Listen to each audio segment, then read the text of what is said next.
Mutual fund सही है, but कौन सा सही है? आज हम म्यूचुअल फंड्स के महाकुंभ के बारे में बात करने वाले हैं। म्यूचुअल फंड्स में अप्रोक्सीमेटली कुछ 22 crore 22 crore folios already exist करते हैं। महाकुंभ के बारे में बात कर रहे हैं तो we are talking about 45 to 50 crore have taken the holy dip in the Mahakumbh festival which is going on. तो हम लोग बात करते हैं म्यूचुअल फंड्स के महाकुंभ के बारे में। सो म्यूचुअल फंड्स की इंडस्ट्री इंडिया में it's almost crossed 68 lakh crores as per the AMFI data, that is Association Mutual Funds of India। यहाँ पे मैं आपको बहुत इंटरेस्टिंग डेटा दिखाने वाला हूँ about the mutual fund industry in India. तो यदि आप एक इन्वेस्टर हो जो कि म्यूचुअल फंड्स में इन्वेस्ट करने की सोच रहे हो या ऑलरेडी इन्वेस्ट कर रहे हो, then this video is for you. यहाँ पे watch till the end. probably 10 to 15 minutes का मेरा टॉपिक रहेगा, maybe it stretches by another 2-3 minutes, but towards the end I am going to give you actionable items जहां पे आप अपने खुद के पैसों को कैसे डाइवर्सिफाई कर सकते हो with in the mutual fund space, वो हम बात करने वाले हैं। So quickly catching up with the AMFI data, that's the association mutual funds of India का डेटा। यहाँ पे हम लोग बात करते हैं कैटेगरीज की। तो ये आप बिल्कुल बेसिक समझना, इवन आपका 100 रुपए से लेके 100 करोड़, 1000 करोड़, 10,000 करोड़ भी अगर आप लगाना चाहते हो या लगा हुआ है, then this data is for you. मैं थोड़ा सा इसको बड़ा कर देता हूं सो दैट आप लोगों को अच्छी तरह से दिखाई दे, and I will be speaking out whatever I am showing. So यहाँ पे मोटा मोटा अगर हमारे को समझ में आए, जब हम इन्वेस्टर से बातें करते हैं, एक इक्विटी, एक डेट, एक हाइब्रिड, जो हम बोलते हैं म्यूचुअल फंड्स में कौन कौन सी कैटेगरी हैं, तो लोग बताते हैं इक्विटी है, डेट है और हाइब्रिड कैटेगरी है। फिर जल्द से जल्द हम पूछते हैं कि आपका पैसा कहाँ लगा हुआ है, तो इन्वेस्टर बोलता है लार्ज कैप, मिड कैप या स्मॉल कैप में। ऐसा कुछ प्रतीत होता है जब हम म्यूचुअल फंड्स के बारे में बात करते हैं। But is it only this और is it beyond this? So we are going to talk about that in this presentation. So आप देखोगे within the mutual fund space, first the debt category जिसे बोलते हैं, income space या fixed income space mutual funds में भी होता है। तो बहुत से लोग bank FDs, bank fix deposits कराते हैं, पोस्ट ऑफिस स्कीम्स कराते हैं।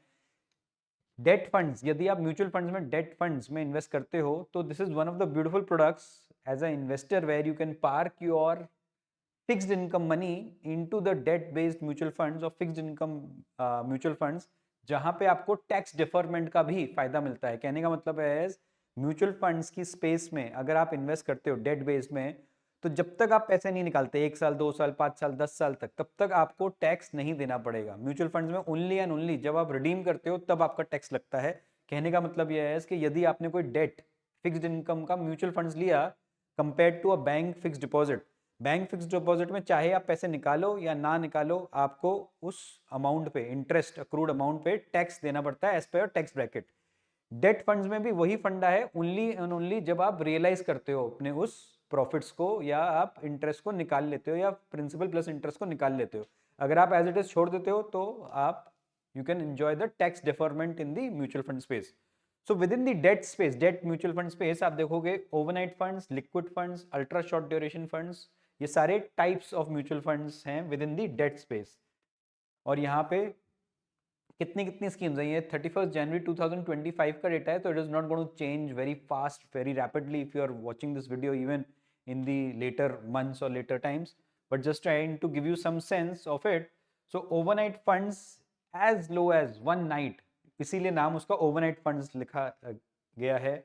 तो यहाँ पे बता रहे हैं 34 mutual fund companies, approximately 45-46 mutual fund companies हैं इंडिया में जो कि ये वाली कैटेगरी को या म्यूचुअल फंड स्पेस को सर्विसेज देते हैं। सो 45 म्यूचुअल फंड कंपनीज में से 34 म्यूचुअल फंड कंपनीज हैं जो कि ओवरनाइट फंड्स बेचती हैं, जहां पे आप एक दिन के लिए भी आप पैसा डाल सकते हो। जाहिर सी बात है, यहाँ पे मोस्टली कॉर्पोरेट का पैसा आता है जिनको ओवरनाइट पैसा रखना है और अगले दिन निकाल देना है।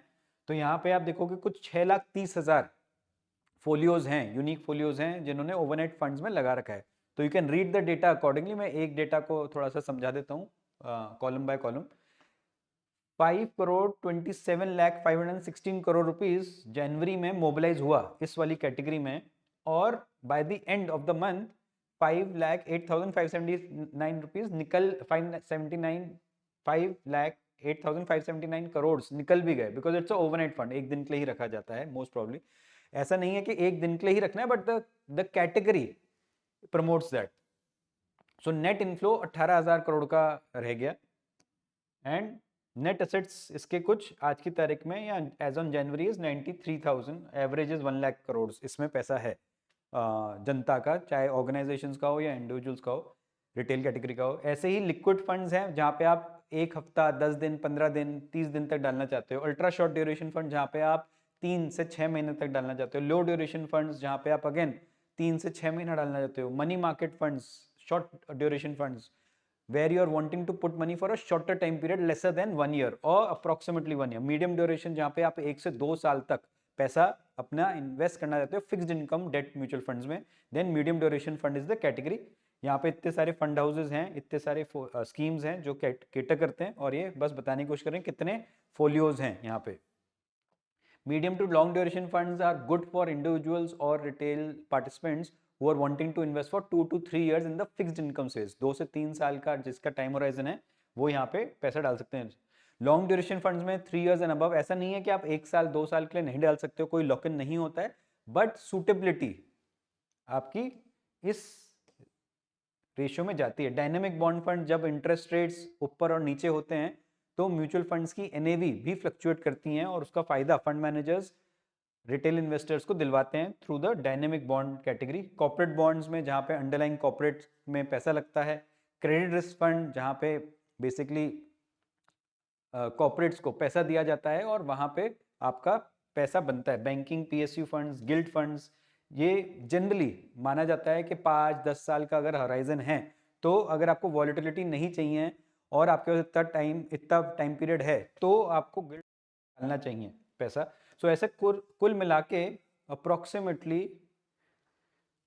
318 schemes are there in the debt category which has approximately 68 lakh folios as on 31st January।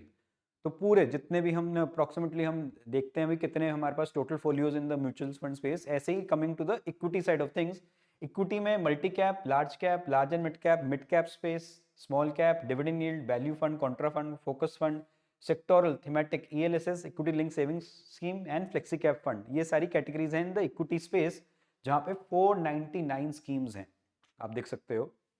And यहाँ पे इक्विटी में, क्योंकि म्यूचुअल फंड्स को जनरली इक्विटी बेस्ड माना गया है, ये जनता का परसेप्शन है, अदरवाइज आप देखोगे 68 लाख फोलियोज के मुकाबले जो कि डेट कैटेगरी में है, यहाँ पे 16 करोड़ फोलियोज हैं। 16 करोड़ 5,74,608 फोलियोज हैं in the equity based mutual fund space. और यहाँ पे ये बताया गया है कि कितना पैसा मोबिलाइज हुआ है in the month of January. 5,180 crore multi cap में गया है, तो 1600 करोड़ रुपए निकला भी है। सिमिलरली थीमेटिक में 15,000 करोड़ आया है और 5,980 करोड़ निकला भी है। और ये पूरा कैटेगरी का एवरेज बता रहे हैं कि for the moment, at the moment अगर हम देखें नेट एसेट अंडर मैनेजमेंट, आप देखोगे multi cap, large cap, mid cap, small cap, इन सब में अगर आप देखोगे कि कितना पैसा पड़ा हुआ है जनता का, तो आपको पता लगेगा approximately close to 29 lakh crore पैसा पड़ा हुआ है। इंडिविजुअल्स का, रिटेलर्स का, कॉर्पोरेट्स का, इंडियंस का, ओवरऑल म्यूचुअल फंड स्पेस में, इन कैटेगरीज में, इन सब कैटेगरीज में। अब यहाँ पे थोड़ा सा आप व्यू देखोगे तो सेक्टोरल थीमेटिक फंड्स में 3 करोड़ फोलियोज हैं, स्मॉल कैप में 2.5 करोड़ फोलियोज हैं, मिड कैप में 2 करोड़ फोलियोज हैं। So approximately 7-8 crore, almost 50% of the money in the equity based mutual funds are flowing still in the thematics, small caps and mid caps। Why? Because individuals are just chasing performances and returns, and maybe in the last 6 months उनको थोड़ा सा इसको hit भी करना पड़ा। Otherwise beautiful categories can be multi cap funds, large cap fund, flexi cap fund, dividend yield fund, ये सारी अच्छी कैटेगरीज मानी जाती हैं जहां पे आप अपना पैसा लगा सकते हैं as compare to thematic, small and mid cap, because these are much more riskier categories in terms of the risk and return experience. आपका रिस्क और रिटर्न एक्सपीरियंस अनटिल अनलेस अगर आप 10-15-20 साल से ऑलरेडी म्यूचुअल फंड इंडस्ट्री में काम कर रहे हो, इन्वेस्ट कर रहे हो, तो शायद ये कैटेगरीज आपको बहुत बड़ा झटका नहीं देंगी, बट अगर आप पिछले 2-3-4 सालों से ही म्यूचुअल फंड इंडस्ट्री में आए हो, इन्वेस्ट कर रहे हो, तो शायद आपको मिड कैप, स्मॉल कैप और थीमेटिक फंड्स आपको थोड़े से रिस्की लग रहे होंगे, specially after the last 6 months of turmoil. Moving on to the hybrid schemes, hybrid में भी आप सोचो ये कैटेगरीज हैं, कंजर्वेटिव हाइब्रिड, बैलेंस हाइब्रिड जिसको अग्रेसिव हाइब्रिड कहते हैं, डायनेमिक एसेट एलोकेशन जिसको बैलेंस एडवांटेज फंड भी कह सकते हैं, multi asset allocation. Dynamic asset allocation, multi asset allocation अलग होता है, arbitrage fund, equity savings fund. Basically conservative hybrid funds में अप्रोक्सीमेटली 25% से ज़्यादा का इक्विटी एक्सपोजर नहीं होता है। इक्विटी सेविंग्स फंड्स में भी 25-30-40% का ही एक्सपोजर होता है, बाकी कुछ पैसा इक्विटी आर्बिट्राज फंड्स में लगता है और कुछ पैसा डेट फंड्स में लगता है। मल्टी एसेट एलोकेशन में आपका पैसा gold, silver, debt and equity में लगता है, wonderful category. Balance advantage fund में जहाँ पे as per the fund managers choice आपका पैसा depending on the valuation, market valuation as per the fund manager's perception, वो डेट और इक्विटी में बैलेंस आउट करता रहता है। Typically more skewed towards large cap, so balance advantage fund can be a good category, but इसमें आपको भी underlying देखना आना चाहिए। एंड बैलेंस हाइब्रिड फंड या अग्रेसिव हाइब्रिड फंड में 65% एंड मोर इक्विटी एक्सपोजर रहता है। तो यहाँ पे भी आप देखोगे approximately close to 1,53 lakh folios हैं, 163 स्कीम्स हैं, और यहाँ पे अप्रोक्सीमेटली जो पैसा पड़ा हुआ है वो अप्रोक्सीमेटली 8,75,000 करोड़ इन्वेस्टर्स का पड़ा हुआ है। The next and very beautiful category within the mutual fund space is solution oriented schemes, that is retirement fund and children's fund. दुखद बात यह है कि सिर्फ और सिर्फ 60 लाख फोलियोज हैं and there are total approximately 41 schemes. Very less people और very less individuals are interested in such, but actually सही मायने में देखा जाए, यदि आप 18 साल से कम हो, आपके घर में कोई 18 साल से कम है तो उसको चिल्ड्रंस फंड देना चाहिए, एंड यदि कोई 18 साल से ऊपर है तो उसको रिटायरमेंट फंड लेना चाहिए। इसमें टिपिकली 5 साल का लॉक इन होता है बच्चा जब तक 18 साल का नहीं हो जाता है, और रिटायरमेंट फंड में 5 इयर्स और 60 years of age whichever comes earlier, तब आप अपना पैसा निकाल सकते हो। तो यहाँ पे थोड़ा सा लॉक इन की वजह से लोग शाय अवे करते हैं, बट अगर आपको रियल वेल्थ क्रिएशन करनी है then we feel that these are the two wonderful categories where the money should be flowing for the investor bodies. And यहाँ पे आप देखोगे मात्र 51,000 करोड़ ही, 51,000 crore out of the 68 lakh crore industry यहाँ पे पड़ा हुआ है। उसके अलावा कुछ कुछ अदर स्कीम्स जो म्यूचुअल फंड्स में आपको मिल सकती हैं, इंडेक्स फंड्स, गोल्ड ईटीएफ्स, और बहुत सारे ईटीएफ्स आते हैं, स्ट्रेटजी बेस्ड ईटीएफ्स आते हैं, ब्रॉड बेस्ड ईटीएफ्स आते हैं, फंड ऑफ फंड्स जहाँ पे आप बाहर की कंट्रीज में, यूएस जैसी country, Europe, China, Brazil, Japan जैसी कंट्रीज में भी through the fund of funds आप ओवरसीज पैसा लगा सकते हो। एंड अप्रोक्सीमेटली यहाँ पे 575 यू कैन से स्कीम्स हैं, 3,98,263 फोलियोज हैं। सो कहीं ना कहीं क्लियर आप देख पा रहे हो कि इंडेक्स फंड्स में कुछ 1 करोड़ से अधिक, और अदर ईटीएफ्स में जहाँ पे यहाँ पे आप निफ्टी का ईटीएफ, टॉप 500 ईटीएफ, ऐसे टाइप के ईटीएफ्स आप ले सकते हो, जो कि अप्रोक्सीमेटली 3 करोड़ के ईटीएफ्स तो यहीं से ही मिल रहे हैं। और गोल्ड ईटीएफ्स भी, जिसको हम पेपर गोल्ड या इलेक्ट्रॉनिक गोल्ड आप कह सकते हो, replace of the physical gold, आप यहाँ से ले सकते हो। यहाँ पे अप्रोक्सीमेटली क्लोज टू 11,18,927 करोड़ है इन्वेस्टर्स का। ये क्लोज्ड एंडेड स्कीम्स है, these are not very popular nowadays, so we will just skip this for the, these are other income debt oriented schemes, we are going to skip this for the moment, and these again little bit of that. So ऐसे करते करते कुछ 1711 you can say mutual fund schemes हैं available, जहाँ पे 22 crore 91 folios, 22 crore 91 lakh के folios हैं, and ये पूरी इंडस्ट्री अप्रोक्सीमेटली 67-68 लाख करोड़ की पार कर चुकी है। So this is on the AMFI data, this is very very important. अब आपको एज ए इन्वेस्टर करना क्या है? So what you have to do is, आप हमारे से ये वाली शीट ले लीजिएगा, you can ping us on this given numbers, और you can contact us through a Calendly call, एक 1-to-1 कॉल में आप बुक कर सकते हो। तो what we are advocating is कि आपको अपने खुद का एज ए इन्वेस्टर आपको देखना है, यदि आप एक म्यूचुअल फंड इन्वेस्टर हो पिछले 1 साल से, 3 साल से, 5 साल से, 10 साल से, कि क्या आपने ये सारी कैटेगरीज एक्सप्लोर करी हैं। ऑब्वियसली जाहिर सी बात है सारी कैटेगरीज में नहीं पैसा डालना है, बट कहाँ कहाँ आपका पैसा डला हुआ है वो, और प्लस कहाँ आपको डालना चाहिए ऐसे वाले मार्केट माहौल में, depending on your risk appetite, depending on your short term, mid term, long term goals. So that also brings us to another exercise where we are saying how to invest 10 lakhs today. आज के तारीख में 10 लाख रुपए यदि आपके पास हैं, या मान लीजिए पहले 10 लाख रुपए हैं, उसको रीस्ट्रक्चरिंग करनी है, तो कहाँ पे डाला जाए as per your risk appetite. तो हम लोग रिस्क प्रोफाइलर्स भी देते हैं जहाँ पे आप कुछ क्वेश्चन है इसका आंसर देते हो ABCD के रूप में और आपको ऑटोमेटिकली एक आंसर मिल जाता है कि आपकी कौन सी रिस्क प्रोफाइल है as per your present and futuristic conditions of your family, of your income status, of your future. जो भी आपको लगता है उसके हिसाब से आप रिस्क प्रोफाइल आप अपनी बना सकते हो. अगर आपको नहीं बनानी आती आप संपर्क कर सकते हो. We will help you out in terms of how to make a risk profile and then basis on that आपको ये वाला एक्सपोजर बनना है. So there was an article जहाँ पे fund managers, famous fund managers को या famous you can say financial analyst, financial advisors को पूछा गया कि कहाँ कहाँ depending on the risk profile कितना पैसा इक्विटी, हाइब्रिड, डेट और गोल्ड में डालना चाहिए, plus with in that percentage कौन से स्कीम्स, कौन से फंड, कौन सा पर्टिकुलर एसेट क्लास में डालना चाहिए, कौन से यू कैन से कैटेगरी में डालना चाहिए. वो सारी की सारी चीज़ें आपको 1-to-1 बेसिस पे we can always discuss and आपको अपने बारे में पता होना चाहिए. So just quickly covering up how to invest 10 lakh rupees basis on your equity, debt, hybrid and maybe gold और सिल्वर आजकल जो चल रहा है, ये सारे.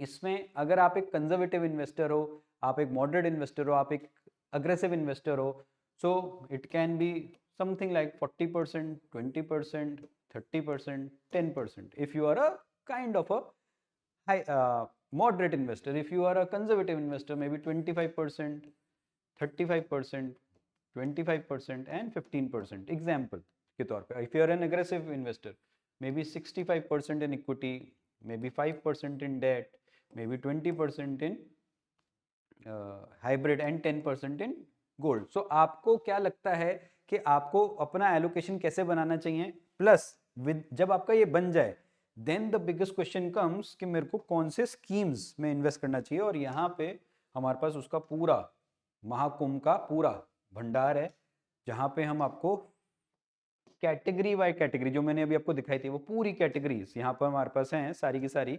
And with in each category, मान लीजिए मल्टी कैप फंड है तो with in the multi cap funds कौन से पर्टिकुलर स्कीम्स हैं, उन्होंने कब अपना